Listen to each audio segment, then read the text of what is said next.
Okay, we are back, finally. It seems like it's been a Sony month. First we did the 100-inch X92. Last week we did the HT-A9s. Today we're going to be checking out the A7000 Soundbar. This is the new follow-up to the 2016 model, I think was the ST5000. So this is going to be their new flagship, I would presume, for the next couple of years. The last soundbar that I did was the HT-9F, I think, which didn't have any up-firing speakers. So I think this one is going to be a lot better. But let's go ahead and check out what's in the box here. We got some instruction manuals and stuff like that, documentation in the accessories box. Get a pair of wall mounts, 2 of those. HDMI cable. Here's the power cord. Here's the auxiliary cable. Got the batteries for the remote control. We have the remote control. Everybody's familiar with this one. And the startup guide. And if you guys notice, one thing is missing. There is no soundbar, or there is no subwoofer with this. So this year's version does not include the subwoofer. But this looks like it's about the same size as the ST5000, if I remember correctly. And look at that, that's nice. It's actually pretty nice. So it's got the glossy top, maybe like Lexan, or I don't think it's glass, but I think it's like plastic. But up top here, you get your power button. There's a source selection button, Bluetooth, music streaming, volume down and volume up. On the other end, nothing here except for the bronze looking Sony logo, which is nice, gives it a little bit of class. On the top there are up-firing speakers on that side and on the opposite side. These are 1 by 2 inch speakers, I believe. I'll put the specs on top of the screen. And then on the front you have 5 speakers, so there's 1, 2, 3, 4, 5. So this is your left speaker, center speaker, and right speaker. And also behind here, well, these are also 1 by 2 inch drivers as well. And then there's 2 subwoofers in here, quote unquote subwoofers, which is 2 by 3, I think, which are these 2 guys here. So I think they're in chambers, kind of like a ported chamber inside, which is supposed to help out with bass response. And then on the left and right sides, if you can see that behind the grill, by the way, this grill does not come off, there are 16mm wide dispersion tweeters here, which are supposed to expand the sound outwards, which I would think is supposed to kind of create some phantom side surrounds, just make everything a lot bigger sounding. And on the bottom here, we've got your spots for the wall mounts on this side and on the opposite side. And then around back we have some connections. We've got a USB in connection. We've got your auxiliary connection, 3.5mm, HDMI out, HDMI in behind the sticker. And on this opposite side here, you've got your optical and your TV input for the TV, your analog input. And then also on this side here, you have one more HDMI input right behind the sticker. It's labeled so you don't mess it up. And this is a pretty heavy soundbar. This weighs 19 pounds. It's 51 inches long by 6 inches deep by only 3¼ inches high. So I'm gonna actually, when I place this, I'm gonna see if I can fit it in front of the ultra short throw Samsung projector. So this is supposed to give you 7.1.2 surround sound from this single soundbar. The 7 channels is up front here. Fake, pseudo virtual side surround speakers. Point 1 is obviously gonna be the subwoofers. And then point 2 is gonna be the up-firing speakers. Obviously this doesn't have the subwoofers like I mentioned before, but luckily I do have the subwoofer right here.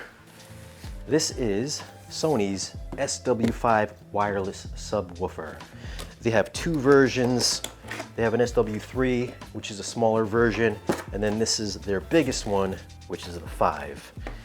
Inside the box, we get some documentation there and the power cord. So this is a pretty heavy sub. It weighs 28.5 pounds, but from the looks of it, it looks pretty nice. I mean, you can see here on the On the side, you've got the Sony branding on that side. And then on the opposite side, you also have the Sony branding as well, kind of like this goldish bronze color, which gives it a kind of a luxurious appearance. And also this has a textured leatherette finish, so it looks like leather, even though it's plastic. The material here, well, the texture finish looks like it's leather.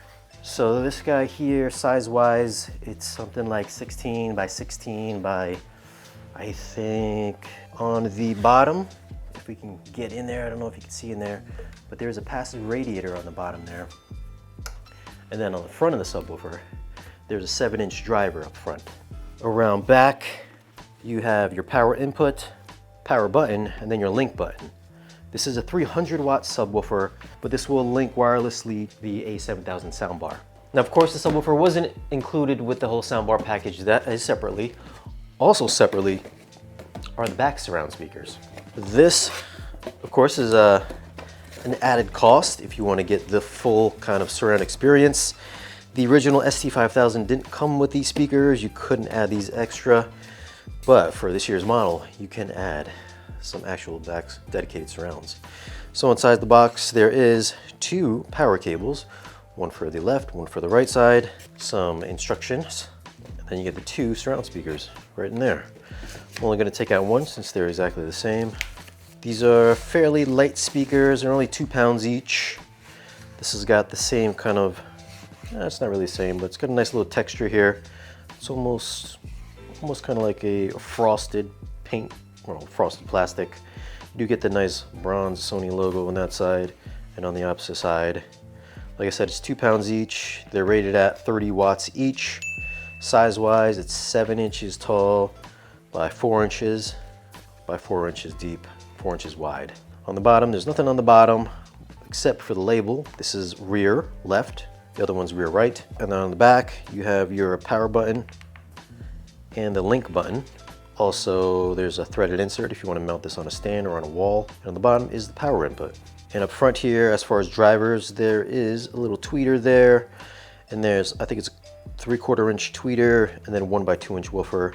And if you can catch that, there's a port under there as well. And this grill also does not come off. So I'm actually going to place these in the back of the room for full surround effects. I don't think this is going to give you up-firing rear sound, but we'll give it a shot and see what it sounds like. But anyways, let's go ahead, let's get this thing hooked up. I'm gonna give you some thoughts and impressions. Placement-wise, I'm going to be using the Samsung LSP9 ultra short throw projector. It leaves me no space to put the soundbar, but I do have some space above the projector and under the screen. So I'm going to place the soundbar on some blocks and kind of float it above the projector. I could use the included wall mounts, but I'm not going to put any more holes in my wall. So this is going to have to do for now. Plus, it places the soundbar at ear level when I'm sitting down. I'm going to place the surround speakers on stands in the back of the room and place the sub under the screen. I'll be using an Apple TV and a reavon 4K Blu-ray player for sources. You can also pick these up at valueelectronics.com.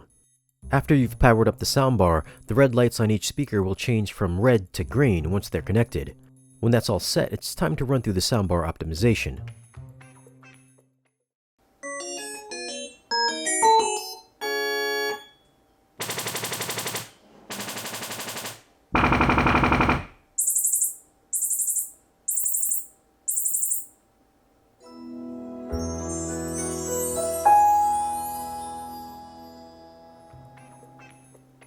Keep in mind, if you change the position of any speakers, you will have to rerun the calibration all over again. When that's done, you'll be taken to the home menu. Under watch, you can choose between TV and 2 HDMI inputs.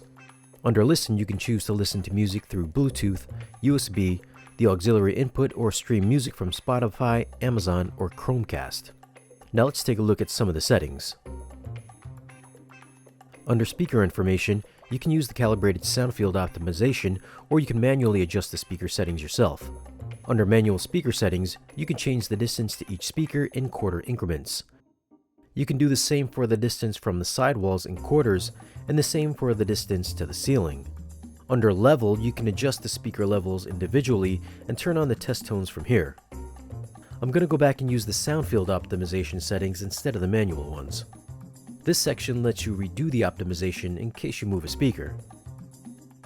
Under wireless speaker settings, you have the options to auto-connect to the speakers, or if you need to do it manually, you can do that here as well. You can check your connection as well as the software version. The next option will let you use a compatible Sony television as a center channel. Under audio settings, you've got DSEE, which will upsample lower quality audio and make it sound better per Sony. Audio dynamic range compression, which I'm going to keep off. For sound field, if you want to keep this on, it'll use Sony's vertical surround engine to upmix audio to make use of the high channels to give you a better immersive sound. You will have to keep this on if you want to use the immersive audio enhancements and the presets like cinema, music, and standard, so keep that in mind. Dolby Speaker Virtualizer will upmix audio to make use of the high channels, but it won't upmix DTS, and the same for Neural X. It'll upmix everything except for Dolby. For HDMI settings, you've got options for CEC control, power on-off option, an audio bypass mode, EARC on-off, and HDMI signal format. You're going to want to keep this on enhanced if you want to pass through 4K 120 or 8K signals. And there's a picture-in-picture option, which I didn't try. The rest of the options are self-explanatory, so I'm just going to let it run through. You can skip it or pause it if you want to check it out.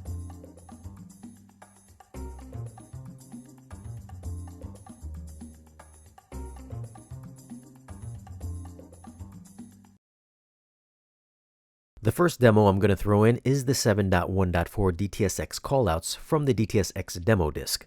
If this works correctly, you should hear a voice one at a time coming out of each individual speaker.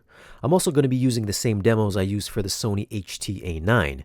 This way I'll know for sure how each of Sony's best home theater speakers compare to one another. Right front, center, left side surround, right side surround, left rear, right rear, left front height, right front height, left rear height, right rear height. First thing I noticed was how good the front left center right channel separation was. The left and right side surround channels seemed to come more towards the back, and of course the back channels sounded perfect. There were no rear height channels since this is only a 7.1.2 soundbar. But for the front height channel callouts, they did sound like they were floating above the screen, but at the same time kind of blended together, so there wasn't a rock solid image top left or top right, meaning it wasn't well defined, although you could still tell there was a voice coming in that top vicinity. The next demo I'm going to throw in is the helicopter demo from the Dolby Atmos demo disc. No, the disc does not come with the soundbar. None of these demo discs do.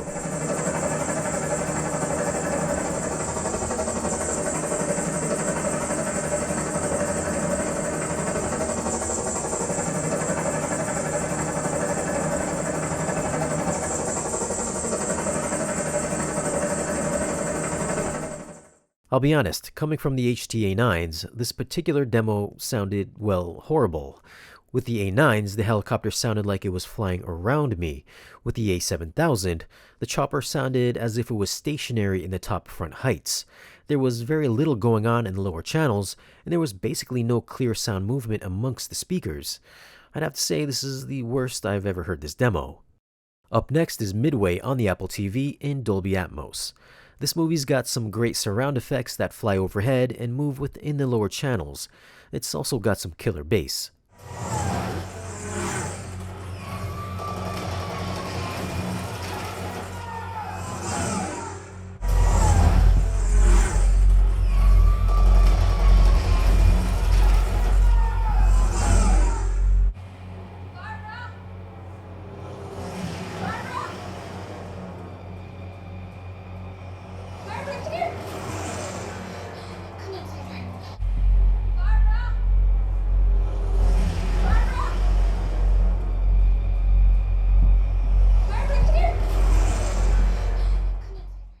I wasn't expecting the soundbar to put out that much bass without the subwoofer, but it does a commendable job and should be enough for a small room. Like I said in the HT-A9 review, once you connect the subwoofer, it'll open up the soundtrack and bring those planes and explosions to life and just rumble your room. It's a smallish subwoofer and will throw out a big booming response. It does sound bloated, but it's also a must-have if you want a fuller sound. Surround channel effects sounded convincing with all the flyovers from front to back and vice versa, and the little high-end details do expand outwards to the sides thanks to those side-mounted beam tweeters. To test out the upmixing, we're going to check out Underwater on the Apple TV. It's only a 7-channel mix, so let's see if Sony's vertical surround engine works as advertised. I've never seen sea life like this down there. Unless we bored into a hydrothermal pocket. I've never seen sea life like this down there. Unless we bored into a hydrothermal pocket. I liked how everything expanded in the lower half of the room, but there wasn't much distinction that I could hear coming from overhead. On a really good system, you could hear the creatures banging around outside with a little echo up top. I didn't hear any of that with the A7000. It does liven up the soundstage, but it's no replacement for a real AVR speaker setup or even Sony's own HT-A9s. And finally, to test out how good the center channel is, I'm going to throw in Tenet to see how well it handles a very hard to hear movie by using the voice enhancement feature. Yes. This generation looks out for its own survival. That's exactly what they're planning. Relax, you. You're a traitor. You're in a death toll because you have no life of your own left. Knowing this is wrong to stop. Yes. This generation looks out for its own survival. That's exactly what they're planning. Relax, you. You're a traitor. You're in a death toll because you have no life of your own left. Now, this does have a feature where you can use a compatible Sony television as a center channel. I figure since this is basically a long center channel anyways under the TV, I decided not to test it out. But if you do want to know the results, you can always check out Brian at Whisper Status 74 where he'll use the Sony A80J for his review. At the time of this video, the HT-A7000 sells for $12.99, the SW5 subwoofer is $6.99, and the rear speakers are $3.49 for a total of $23.50. That's if you want the subwoofer and the surround speakers together. If you just want to pick up the soundbar alone for the cleanest, unobtrusive living room system, I think you'll find it a big upgrade over your TV speakers. It'll give you a taste of what Atmos and DTS-X has to offer. The overhead effects with just the soundbar alone sounded just as good as what I've heard on other flagship soundbars from LG and Samsung, so I'd put it in the same performance class as those for immersive overhead effects. If you were going to choose between Sony's new HT-A9 speakers, those of course would outperform the 7000 just for the simple fact that those are individual speakers with much better audio separation, which does affect the overhead envelopment. Plus, those also have dedicated surround speakers with up-firing drivers as well. Even if you added rear speakers to the A7000 soundbar, you still wouldn't get height channel effects since those speakers don't have up-firing drivers. That being said, as a complete system with subwoofer and surrounds, it'll give you a nice immersive experience. One area where I think the Sony falls short from the LG and Samsung is with its center channel. Most of the content I listened to often sounded muffled, kinda like there was a piece of paper in front of the speakers, so detail and clarity wasn't there. However, I did like the way those beam tweeters on the ends of the bar made for a very big, spacious soundstage. They even managed to create some phantom side surround channel effects. Overall, I do think it's a good performer. As a whole system, it does fall short of Samsung and LG's top soundbars and Sony's HT-A9s as far as immersive clarity. I also think it's a bit overpriced for the performance. If it was $1,300 for the entire system, subwoofer and surrounds, I could see that being a fair price, but for almost $2,400, you could definitely do better. We'd like to give a shout out to Robert over at Value Electronics for partnering with us for this video. If you'd like to grab anything we've mentioned in this video, then visit valueelectronics.com or give him a call. Just let him know that we sent you. Well, those are my thoughts on the HT-A7000 soundbar setup. Have you guys heard it, and how do you think it stacks up to the competition? Leave a comment down below and let us know. As always guys, thanks for watching. Like the video if you found it useful, and subscribe if you haven't already. And we'll see you again in the next video.